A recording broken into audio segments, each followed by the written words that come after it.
సహోదరులారా, అపోస్తలుడైన పౌలు గారు కొలస్సీలకు రాసిన పత్రిక 1వ అధ్యాయము 7-8 వచ్చింది. ఎపఫ్రాను మా ప్రియ సహోదరుడైన తోటి దాసుని వలన మీది సంగతులు నేర్చుకుంటుంది. అతడు మా విషయములోనూ నమ్మకమైన క్రీస్తు పరిచారకుడు. అతడు ఆత్మయందలి మీ ప్రేమను మాకు తెలిపినవాడు. ప్రార్థన చేసుకుందాం. ప్రేమించిన మా తండ్రి, మీ నామాన్ని బట్టి మీకు స్తోత్రములు చెల్లిస్తున్నాం. రాకడ దినాలు, అంత్య దినాలు, అపాయకరమైన దినాలలో అక్రమం విస్తరించుట చేత అనేకుల ప్రేమ చల్లారిపోతున్న ఈ కడవరి దినాలలో యాడికి క్రైస్తవ కూడిక గృహం చేర్చబడిన ప్రతి కుటుంబాన్ని బట్టి మీకు స్తోత్రములు. ప్రతి కుటుంబములో, ప్రభుత్వ శాఖల్లో, ప్రైవేటు సంస్థల్లో మరికొందరు రాత్రి పగలు ఇబ్బంది రీతిగా ప్రయాసపడుతూ ఉన్నారు. సహోదరుడు సాయిబండ బిషప్ డ్యూటీలో ఉన్నాడు. దీవించండి, క్షేమంగా నడిపించండి. సంఘ కార్యక్రమాలలో బుధవారము బైబిల్ పఠనం గనక నీ నామము సంకీర్తనం చేయుటకు సహాయం చేశారు. మీకు స్తోత్రములు. మీ పక్షాన్ని నిలబడిన వాడు బలహీనుడు మరుగుపరచండి. నాతోనూ మాతోనూ యంత్ర శబ్దం ద్వారా ఎందరైతే వింటున్నారో ఆకర్షించమని యేసు ప్రభు నామములో ప్రార్థిస్తున్నాం తండ్రి, ఆమేన్. మనము గతములో తిమోతి గురించి ధ్యానించాం. అలాగే తిమోతి గారికి పౌలు గారు నీ అభివృద్ధి అందరికీ తేటగా కనపరుచుకొనుము అన్నాడు. యవన ప్రాయములో ఉన్నావు గనక నీవు నీ యవనేచ్ఛలను విడిచి ప్రార్థన చేయువారితో వెంబడించి విశ్వాసమును, ప్రేమను, ఓర్పును సంపాదించుకొనుటకు ప్రయాసపడుము అని నేర్చుకున్నా. ఈ దినము మరో యవనస్తుని గురించి ధ్యానం చేస్తాం.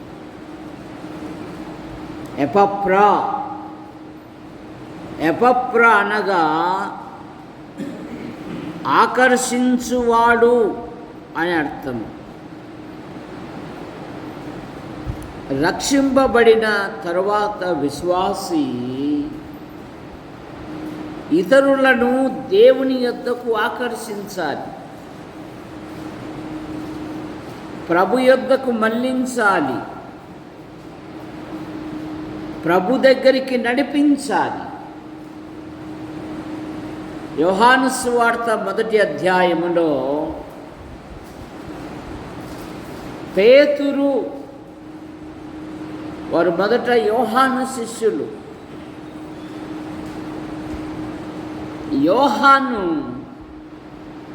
యేసు ప్రభును పరిచయం చేశాడు. ఇదిగో లోక పాపం మోసుకొని పోగు దేవుని గొర్రె.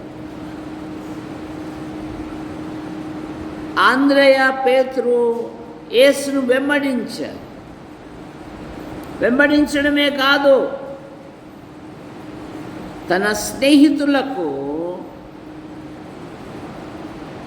మేము క్రీస్తును కనుగొంటిమి అని వారు క్రీస్తునొద్దకు నడిపించిరి. నతానేలును కూడా తీసుకొని వచ్చారు. నతానేలు గురించి ప్రభువే సాక్ష్యం ఇస్తున్నాడు. ఇతడు ఇశ్రాయేలీయుడు, ఇతని యందు ఏ లోపము లేదు, ఏ దోషము లేదు అన్నాడు. కనుక మనం రక్షించబడ్డాం, ప్రభువులలో పాలు పొందుతున్నాం, విశ్వాసిగా కొనసాగుతూ ఉన్నాం. కానీ మన ఆధ్యాత్మిక జీవితంలో ప్రభు పని పట్ల, సంఘ క్షేమాభివృద్ధి కొరకు నీ బాధ్యత ఏమిటి? నీ ప్రయాసం ఏమిటి? ఈ కొలస్సీ సంఘాన్ని పౌలు గారు ఎప్పుడూ దర్శించలే. ఎఫెసులో 3 నెలలు బైబిల్ పాఠశాలలు ఏర్పాటు చేశాడు. ఆ 3 నెలల్లో ఎపఫ్రా అనేకమైన ఆధ్యాత్మిక విషయాలు నేర్చుకొని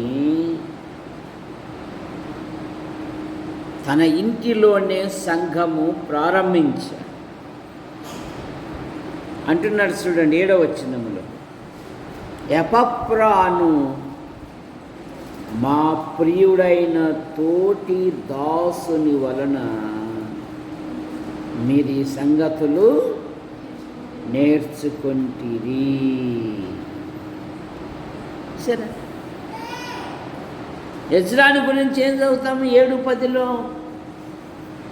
ఈ ఎజ్రా యెహోవా ధర్మశాస్త్రమును పరిశోధించి దాని చొప్పున నడుచుకొనుచు దాని కట్టడలను విధులను ఇశ్రాయేలీలకు నేర్పుటకు దృఢ నిశ్చయం చేసుకున్నాడంట.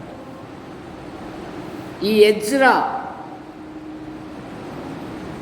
ధర్మశాస్త్రము యందు శాస్త్రి, క్షుణ్ణముగా ఎరిగినవాడు. ఆ సోమరైన దాసుని వలె ఆ ₹1 తన తలలో పెట్టుకోలేదు, కానీ ఇశ్రాయేలులకు నేర్పుటకు ఒక దృఢ నిశ్చయం చేసుకున్నాడు. చీకటిలో నుండి ఆశ్చర్యకరమైన మిమ్మల్ని పిలిచిన వాని గుణాతిశయములను ఏం చేయాలి? వాక్యము బాగా తెలుసు, కానీ మనం చెయ్యంది ఏంటంటే దేవుని పనిలో దూరం. అన్నీ తెలుసు, క్షుణ్ణంగా తెలుసు, కానీ క్రియా జీవితం అయినయ్య ఎప్పుడైతే స్వస్థత నొందాడో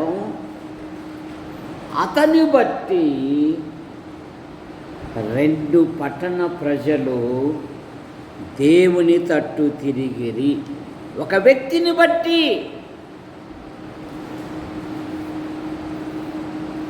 సమరయ స్త్రీ మార్పు వలన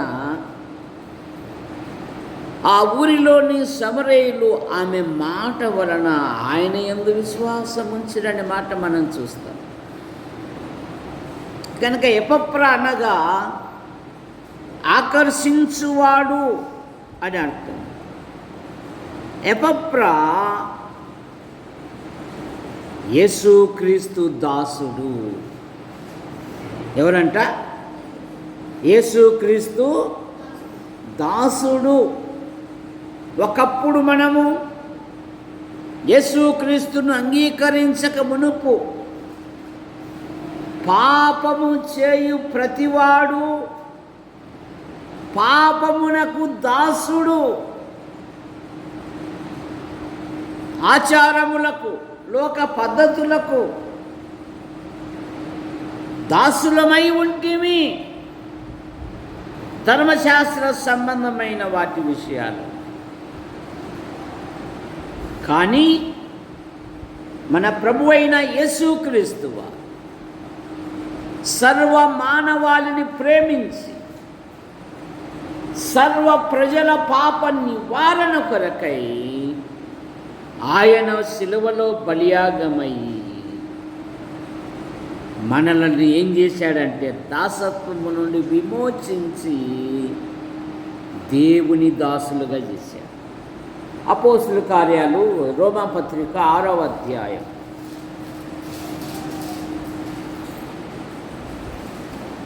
17వ వచనం. మీరు పాపమునకు దాసులై ఉంటిరి.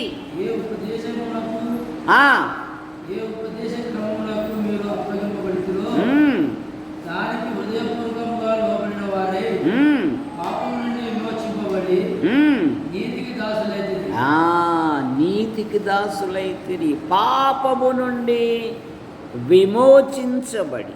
22వ వచనములు కూడా 6వ అధ్యాయం 22వ వచనం. ఇప్పుడు పాపము నుండి విమోచింపబడి దేవునికి దాసులైనందున పరిశుద్ధత కలుగుటయే మీకు ఫలము. పాపము నుండి విమోచింపబడి దేవునికి దాసులైతిరి. రక్షింపబడిన ప్రతి వారిని ఆయన తన స్వరక్తమిచ్చి కొన్నాడు అనే భావన కలిగి ఉండాలి విశ్వాసం. నన్ను ఆయన కొన్నాడు, ఆయనకు విరుద్ధంగా నేనేం చేయకూడదు, ఆయన నా కొరకు ప్రాణం పెట్టి తన అమూల్యమైన రక్తముతో నన్ను కొనుక్కున్నాడు. ఆయనకు విరుద్ధంగా నేనేమీ చేయకూడదు. యోసేపు అదే కదా, దేవునికి విరోధముగా నేను ఎలాగూ పాపము కట్టుకొందును అని ఆ ప్రదేశము నుండి పారిపోయాడు. కనుక ఎపఫ్రా క్రీస్తు యేసు దాసుడు. ఎపఫ్రా మా ప్రియుడు అంటున్నాడు పౌలు గారు. ఎవరంట? దైవజనునికి ప్రియమైన వాడు అని. యేసు ప్రభు బాప్తిసం తీసుకుంటున్నప్పుడు ఆకాశం నుండి దేవుని స్వరము, ఇతడు నా ప్రియ కుమారుడు, ఇతని యందు నేను దావీదు అనగా ప్రియుడు. ఇప్పుడు దేవునికి మనం ప్రియులం. ఎఫెసు పత్రిక 5వ అధ్యాయం 1వ వచనములో క్రీస్తు మిమ్మును ప్రేమించి మీరు ప్రియులైన పిల్లల వలె దేవుని పోలి నడుచుకున్నట్లు. మొదటి 2 వచనాలు ఆయన మన కొరకు బలిగాను అర్పణముగాను అర్పించుకొనెను. మనం ఆయనకు ప్రియులుగా ఉండాలి. మన ఆలోచనలో, మన చేష్టల్లో, మన నడవల్లో, మన ఉన్న ప్రాంతములో, నీవున్న వీధిలో. గతంలో అభివృద్ధి అనే దాంట్లో కొరనేలను గురించి ఏం చదివినాము? కాపురమున్న ప్రజల వలన మంచి పేరు పొందినవా. మంచి పేరు నువ్వున్న స్థలములో. భక్తిహీనుని పేరు అసహ్యత పుట్టించును. మా ప్రియమైన వాడు ఎపఫ్రా నమ్మకమైన వాడు అంట. మొదటి అధ్యాయము 8వ వచనములోని అతడు మా విషయములో నమ్మకమైన క్రీస్తు పరిచారకుడు. అతడు మా విషయములో దైవజనుల మధ్య, సహోదరుల మధ్య నమ్మకమైన వాడు. మోషే భూమి మీద సాత్వికుడు, దేవుని ఇంటిలో నమ్మకమైన వాడు. దేవుడే అన్నాడు కదా, నా యొద్ద నివసించున్నట్లు దేశములో నేను నమ్మకస్తులైన వారి కొరకు కనిపెట్టుచున్నాను. 101వ కీర్తన 6వ వచనం, 106వ వచనం, 101:6. నా యొద్ద నివసించున్నట్లు దేశములో నమ్మకస్తులైన వారి కొరకు నేను కనిపెట్టుచున్నాను. ఆయన పరిశీలిస్తూ ఉన్నాడంట. భూలోకాన్ని దేవుడు చూసెను. 14వ కీర్తనలో దేవుని వెతుకువారు కలరేమో అని,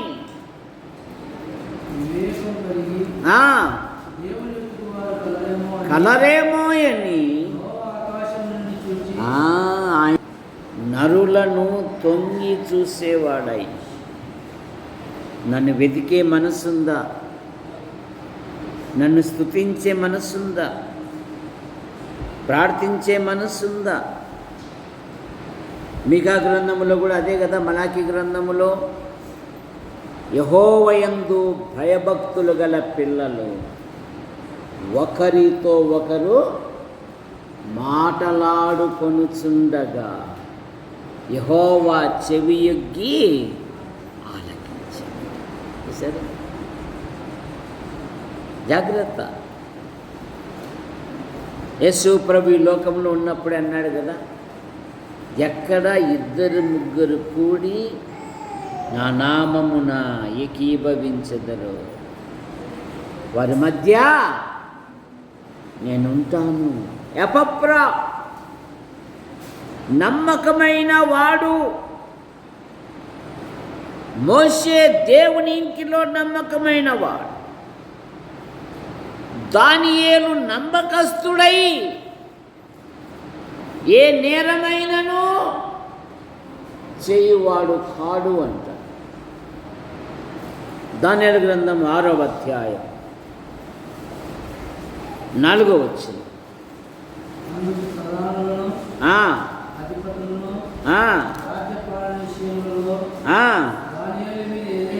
దానియేలు మీద ఏదైనా ఒక నింద మోపవలనను ఉండి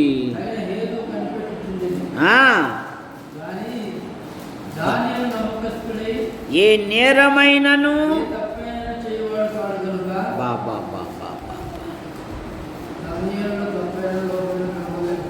ఏ నేరమైనను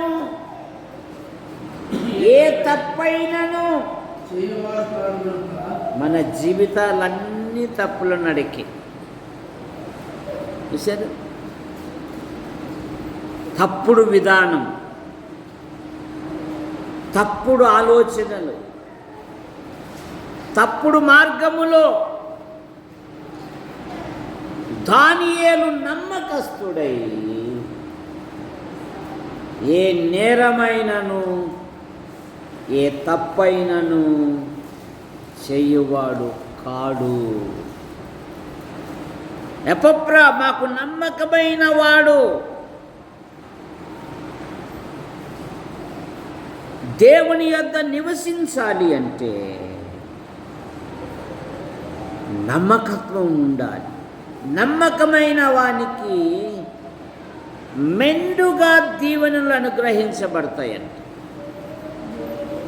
నమ్మకమైన వాడు వర్ధిల్లుతాడంట. ఎపఫ్రాలో ఉన్న 4వ మాట, ఎపఫ్రా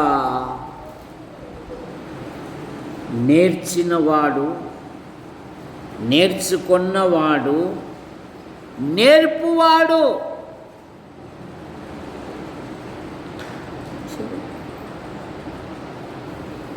కెనన్య మోదక్రమము నేర్పువాడు. ఎజ్రా ఇశ్రాయేలు ధర్మశాస్త్రము నేర్పువాడు. హీరాము మందిర పనిలో ప్రారంభం చేసే ప్రతి వస్తువుకు చేసేవారికి సహాయకుడుగా ఉంటాడంట.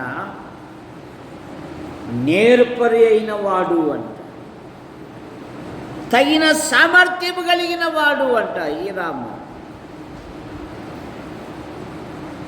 కనుక దేవుడు నీకు ఇచ్చిన సామర్థ్యమును దేవుని కొరకు ఉపయోగించు. ఎపఫ్రా నేర్పువాడు. నేర్చుకొని తలలో దాచిపెట్టుకోలే, నేర్పువాడు. ఇశ్రాయేలీయుడు తన ఆధ్యాత్మిక జీవితములో దేవుడు తనకు చేసిన మేళ్లను తన ఇంటి వారితో కూర్చుండి ధర్మశాస్త్ర విధులను నేర్పుటకు, బోధించుటకు నేర్పాలి అంట. పిల్లలకు ప్రార్థనా క్రమం, పిల్లలకు మందిర క్రమం, పిల్లలకు దేవుని వాక్యం కంఠస్థం.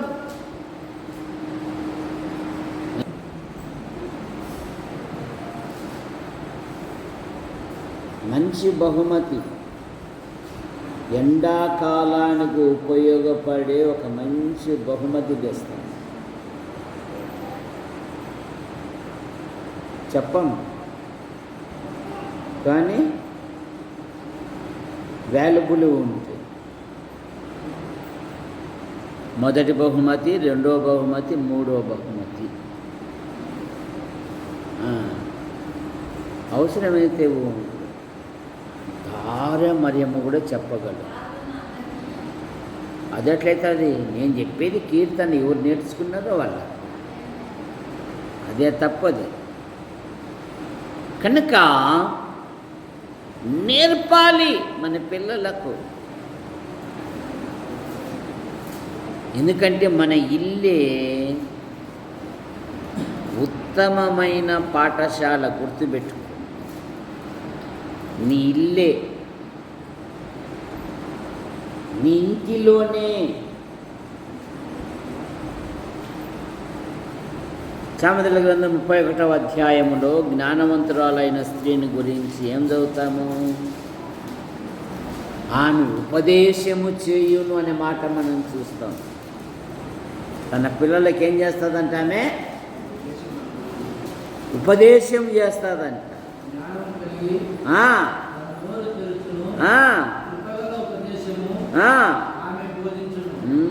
మన పిల్లలకు ఉపదేశము. నేనా ఈరోజు కుటుంబాన్ని స్థితికి తెచ్చానంటే నా ఒక్కని వల్ల కాదు నాయన, దేవుని కృప. నేను దేవుని యందు విశ్వాసం ఉంచు, దేవుని గ్రంథాన్ని చదువు, దేవుని సన్నిధికి రా నాయన. ఇంతకంటే అధికముగా యోబుకి ఇచ్చాడే లేదా? యోబు దేవుని కొరకు నష్టపోయాడు. రెండింతలు అధికముగా ఇచ్చాడు. ఒక్క కాసు కూడా కరగకూడదు లోపల పెట్టుకుంటే రెండింతల ఆశీర్వాదం ఎట్లొస్తుంది? వెదజల్లి అభివృద్ధి పొందువారు కలరు. తగిన దానికంటే తక్కువ ఇచ్చి లేమికి, కరువుకు వచ్చిన వారు కూడా కలరు అంటే 2 భాగాలు చెప్తుంది బైబిల్. కనుక నీ పిల్లలకు బోధించాలి. ఎపఫ్రాలో ఉన్న మరో లక్షణం ఏంటంటే దేవుని పని కొరకు ఖైదు వేయబడ్డాడు, ఖైదు అనుభవించాడు,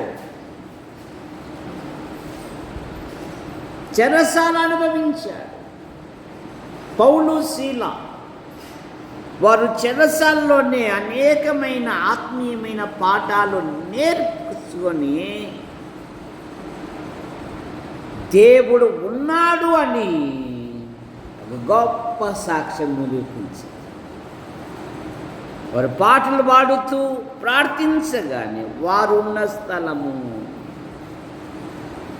గొప్ప భూకంపం. అందుకనే జైలర్ అధికారి మనం చెప్పలే నమ్ముకుంటావా నమ్ముకోవా అని, ఆడే వచ్చి అడుగుతున్నాడు, అయ్యలారా రక్షణ పొందుటకు నేనేమి సరే. దేవుడు ఆశ్చర్యకరంగా నువ్వు విశ్వాస మార్గములో కొనసాగుతూ ఉంటే ఆయన ఆశ్చర్యకరంగా తన పనిని నెరవేర్చుకుంటూ వస్తాడు. ఎపఫ్రా ప్రార్థనలో పోరాడువాడు, 4వ అధ్యాయము 12వ వచనం. ఎఫెసు పత్రిక 4:12. మీలో ఒకడును కొలస్సీ పత్రిక 4:12. మీలో ఒకడును క్రీస్తు యేసు దాసుడైన ఎపఫ్రా మీకు వందనములు చెప్పుచున్నాడు. మీరు సంపూర్ణులను సంపూర్ణాత్మ నిశ్చయత కలిగిన వారై నిడకలగా ఉండవలనని ఇతడు ఎల్లప్పుడూ మీ కొరకు తన ప్రార్థనలలో. మన పోరాటం లోక సంబంధమైన వాటి మీద, మన ఆరాటం లోక సంబంధమైన వాటి. కానీ ఎపఫ్రా సంఘ వృద్ధి కొరకు, సంఘ క్షేమాభివృద్ధి కొరకు, సంఘం ఫలించున్నట్లుగా ఇతడు ఎల్లప్పుడూ మీ కొరకు తన ప్రార్థనలలో పోరాడుచున్నాడు. విశ్వాసి జీవితములో ప్రార్థన పోరాటం. యాకోబు అదే కదా, నన్ను ఆశీర్వదించు వరకు నేను నిన్ను విడువను. ఒక్క నరుడు తెల్లవారు వరకు ఆయనతో పెనుగులాడెను, కన్నీరు కార్చెను, బతిమాలెను.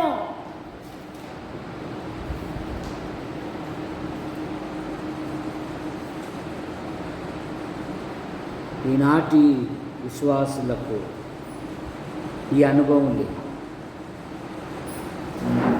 యేసు ప్రభు వారు గెత్సెమనే తోటలో ఆయన ప్రార్థిస్తుంటే గొప్ప రక్తపు బిందువులు చెమటవలే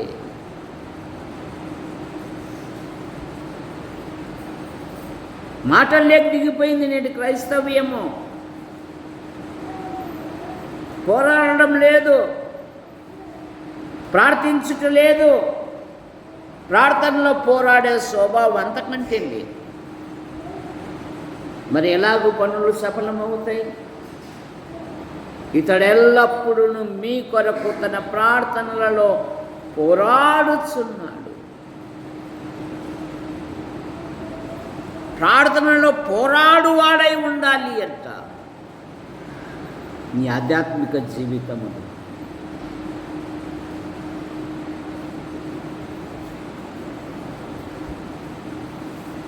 ఇతడు మీ కొరకు తన ప్రార్థనలో పోరాడుచున్నాడు. ఇతడు 3 ప్రాంతాల విశ్వాసుల కొరకు బహుగా ప్రయాసపడుతూ ఉన్నాడు. మీ కొరకును, లౌకదయ వారి కొరకును, ఇయరాపోలి వారి కొరకును బహు ప్రయాసపడుచున్నాడు. బహు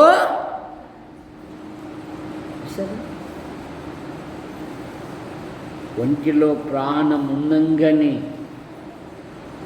యేసుక్రీస్తు నామ సాక్ష్యం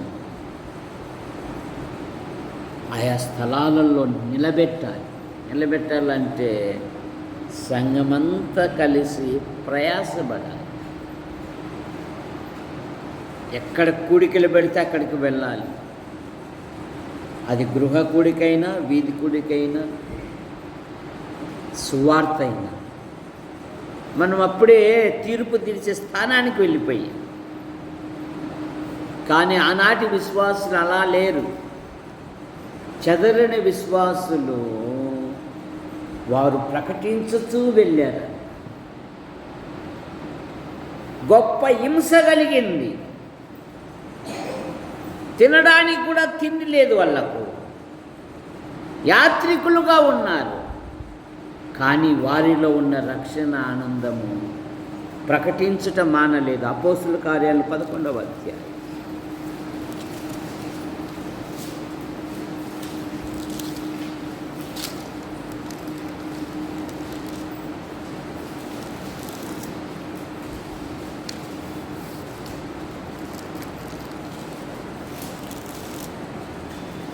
వచ్చి స్టెఫెను విషయంలో కలిగిన శ్రమను బట్టి చెదరిపోయిన వారు యూదులకు తప్ప మరి ఎవరికి వాక్యము బోధింపక ఫెనేకే, కుప్ర, అంతునేకే ప్రదేశముల యందు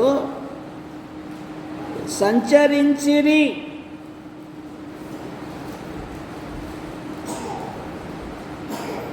కుప్రీలు కొందరును, కురేనీలు కొందరును వారిలో ఉండేది. వీరు అంతియోకుకు వచ్చి గ్రీసు దేశపు వారితో మాట్లాడుచు ప్రభువైన యేసును గురించిన సువార్తను ప్రకటించిరి.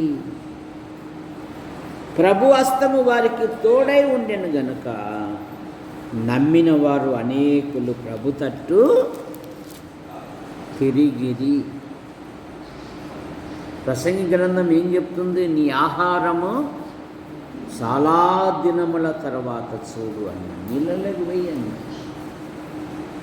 మీ ప్రయాసము ప్రభునందు ఎప్పటికీ వ్యర్థము కాదని ఎరిగి స్థిరులను ప్రభు కార్యాభివృద్ధి యందును ఎప్పటికీ ఆసక్తులై ఉండుడి.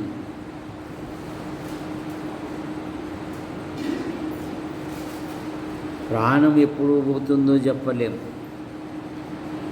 కానీ ఉన్నంత వరకు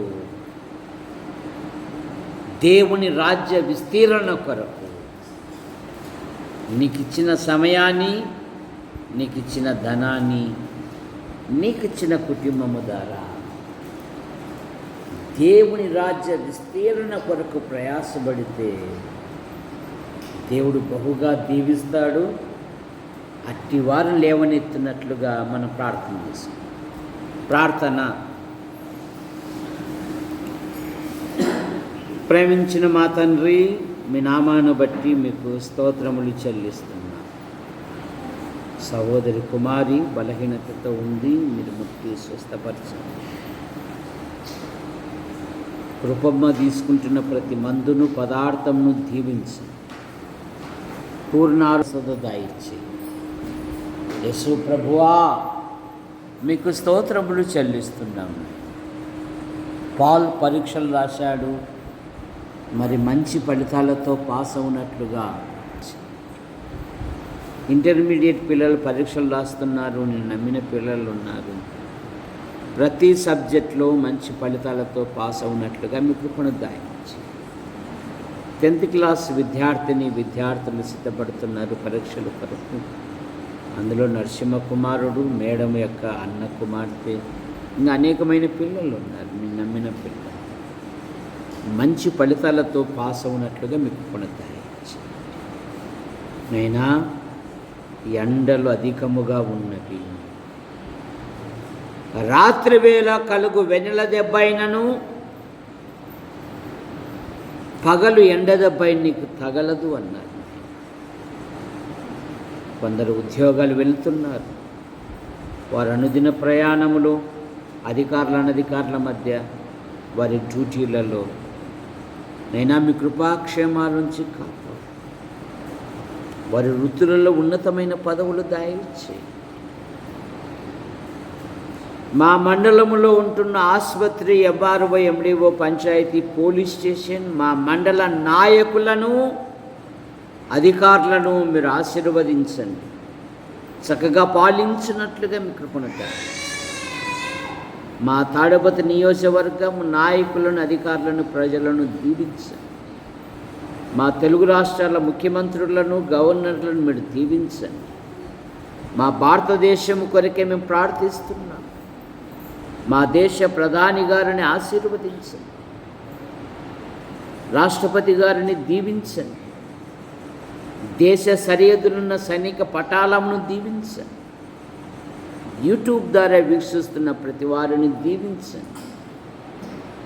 నైనా యంత్ర శబ్దం ద్వారా ఎందరైతే విన్నారో ఆకర్షించండి. నైనా సంఘములో యవన పిల్లలు ఉన్నారు, ఉన్నతమైన చదువులు చదివారు, ఉద్యోగ వివాహ విషయాలలో ఎదురు చూస్తూ ఉన్నారు. వారి హృదయ కోరికలు నెరవేర్చండి. సంఘము దినదినము బలాభివృద్ధి చెందుటకు మీ కృపను దయచేయండి. ప్రార్థించే వారిని లేవనెత్తండి, పాటలు పాడేవారిని లేవనెత్తండి, సువార్తను ప్రకటించే వారిని లేవనెత్తండి, దేవుని వాక్యం ప్రకటించే వారిని లేవనెత్తండి, మందిర కార్యక్రమాలలో శుభ్రపరిచే వారిని కూడా మీరు దీవించండి. ఇలాగ అన్ని విషయాలలో మీరు మహిమ పొందండి. కట్టుపల్లి యోహాన్ అంకుల్ రాజాబాయి అంటే మీ పిలుపు తీసుకుని వారి కుమారులు, వారి భార్యలు, వారి సంతానం, వారి కుమార్తెలు, వారి భర్తలు, వారి సంతానం దీవించండి. కట్టుపల్లి జాన్ నెల్సన్ ఆయన భార్య పిల్లలు దీవించండి, ఉద్యోగాన్వేషణలో ఉన్నారు. అలాగే యేసు ప్రభువ పాల్ గారు ఆయన భార్య పిల్లలు, ఆసుపత్రి స్టాఫ్ను, టీవీ పరిశీలన మీరు బలపరచండి. శ్రీరామ్మూర్తి గారు ఆయనకుంటున్న ప్రతి బలహీనత మీరు ముట్టి స్వస్థపరచండి. కుమార్తెలు, కుమారుని మీరు దీవించండి. పెనుమాక డేవిడ్ గారిని, సుభాష్ను, అలాగే సుదర్శనం గారి భార్యను మీరు దీవించండి. స్థానిక సంఘాలను బలపరచండి. ఎండలు అధికంగా ఉన్నాయనైనా వివిధ పరీక్షలు రాస్తున్న బిడ్డలను దీవించండి. ఎటువంటి బలహీనతలు గురి కానివ్వకుండా కాపాడండి. బిషప్ యొక్క డ్యూటీని దీవించి క్షేమంగా నడిపించండి. మా కొరకు ప్రార్థిస్తూ, మా అవసరాలు తీరుస్తూ, సమయ అసమయాలలో మాకు సహాయపడుతున్న ప్రతి వారిని కూడా ఆశీర్వదించు హస్తాలకు అప్పచెప్పుకుంటూ యేసు ప్రభు నామములో ప్రార్థిస్తూ బయలుదేరుతున్నాం తండ్రి. ఆమేన్. అందరికీ వందనాలండి.